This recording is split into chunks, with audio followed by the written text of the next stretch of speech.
It was a cold, gray afternoon in late November when Daniel saw her again.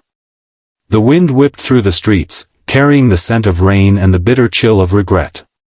He was standing outside a small cafe, waiting for his coffee, when a familiar laugh, soft, trembling, but unforgettable, cut through the noise around him.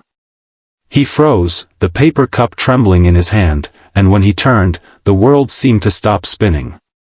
There she was, Emily, his ex-wife. The woman he had loved, lost, and tried so desperately to forget.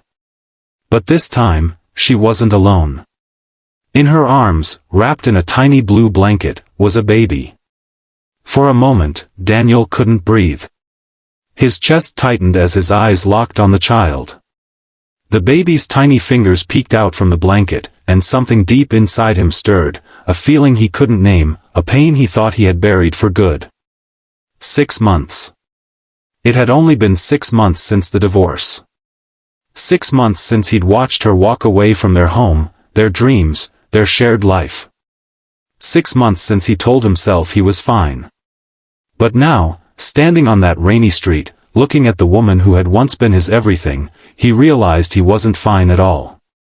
Headphone: if you believe in kindness, forgiveness, and second chances, please like, comment, share, and subscribe to Silent Hope.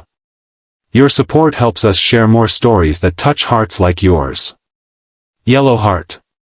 Daniel had always believed that time healed everything. But time, he learned, didn't heal, it only dulled the edges. He had thrown himself into work, filling the quiet of his apartment with the constant hum of his laptop and the occasional clink of a whiskey glass. Nights were the hardest.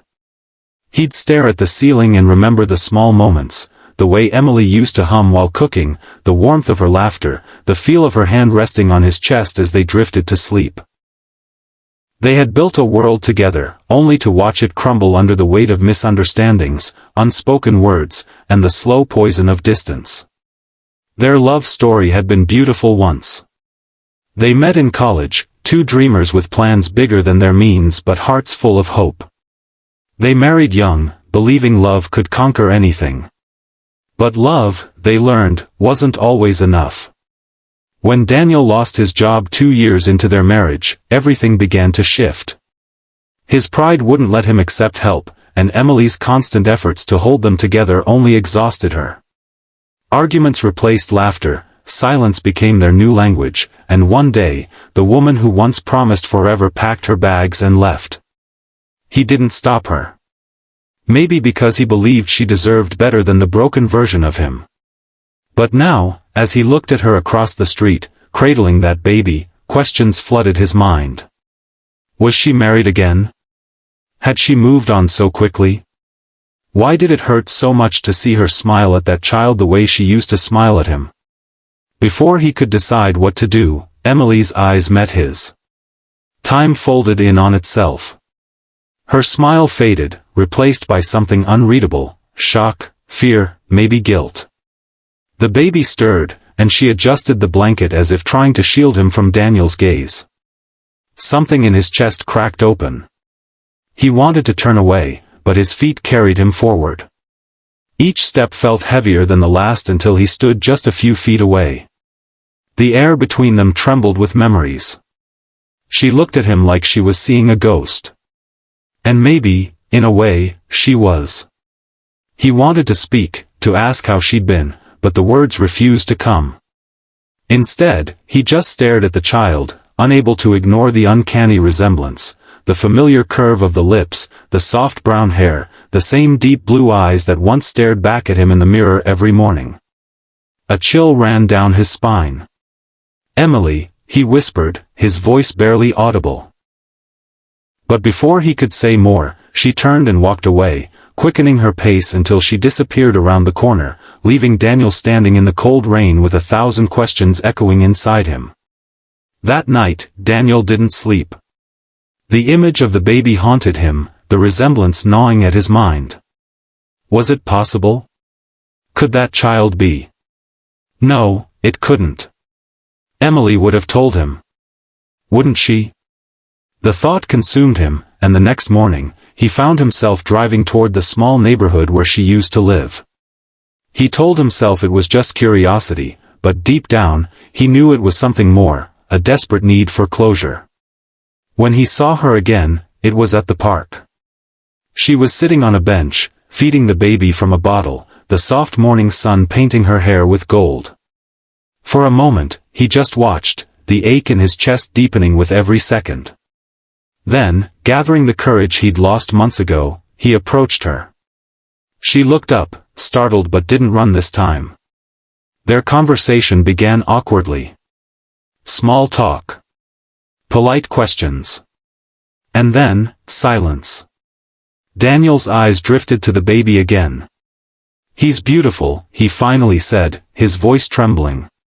Emily nodded, her eyes misty. For a moment, she looked like she wanted to say something but couldn't. Then, after what felt like an eternity, she whispered, "His name is Noah." Noah. The name hit Daniel like a wave.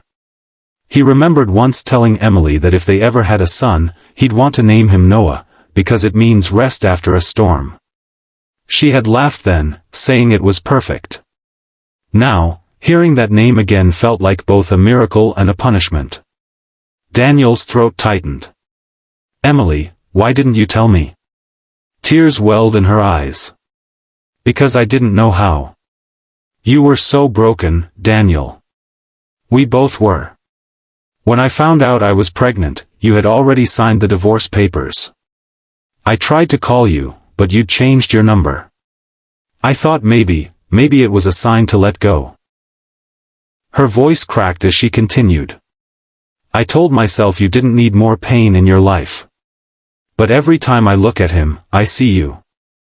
And every night, I wonder if I made the biggest mistake of my life." Daniel couldn't speak. His mind was a storm of emotion, anger, sorrow, disbelief, and something far deeper. He crouched down beside the stroller, looking at the tiny boy who was, unmistakably, his son. His heart swelled with something he hadn't felt in years, love, raw and powerful. For a long time, neither of them spoke. The wind rustled the leaves, the baby cooed softly, and Daniel felt tears spill down his cheeks. "You should have told me," he finally whispered. "I missed 6 months of his life, 6 months I can never get back." Emily nodded, crying quietly. "I know. I'm sorry." The days that followed were filled with uncertainty. Daniel wanted to be angry, but every time he held Noah, the anger melted away. The baby's tiny fingers would wrap around his, and the world would stop hurting, even if just for a moment. Emily, hesitant at first, began letting Daniel visit. Slowly, cautiously, they started rebuilding something fragile, trust. There were moments of awkward silence, moments of laughter, moments when Daniel caught Emily watching him feed Noah with tears in her eyes. He knew things could never go back to how they were, but maybe they could still move forward, different, but stronger. One evening, as the sun dipped behind the horizon, Daniel sat beside Emily on that same park bench. Noah was asleep in her arms. The golden light bathed them in a kind of peace neither had felt in years. Daniel turned to her and said quietly, "I don't know what the future holds, Emily. But I know this, I don't want to miss another second of his life. Or yours." Emily looked at him, tears shimmering in her eyes, and whispered, "Then don't." They sat there in silence, two broken souls finding their way back, not to what they once had, but to something new, something real. The road ahead would be hard, full of memories and wounds that might never fully heal, but for the first time in a long time, Daniel believed in hope again. Weeks passed, and Daniel became part of Noah's life in every way he could. Late-night feedings, diaper changes, lullabies, it all felt like redemption. Each smile from his son felt like a second chance life had somehow gifted him. Emily and Daniel still had their differences, but they learned to communicate, to forgive, to start fresh. And sometimes, late at night, when Noah was asleep and the world was quiet, Emily would glance at Daniel and whisper, "Maybe we needed to break to understand how much we were meant to be whole." Daniel would smile softly, holding her hand, grateful for the pain that led them back together. Because in that pain, he had found purpose again. In that heartbreak, he had discovered love, not the naive kind they once shared, but a love tested by fire, rebuilt by choice, and healed by forgiveness. Rose, if this story touched your heart, please like, share, and subscribe to Silent Hope. Your one small act helps us spread messages of love, redemption, and the beauty of second chances. Dizzy. Before you go, speech balloon, tell us in the comments. Do you believe that some love stories are meant to find their way back, no matter how broken they become? Because sometimes, the endings we fear the most, are only the beginnings we never saw coming.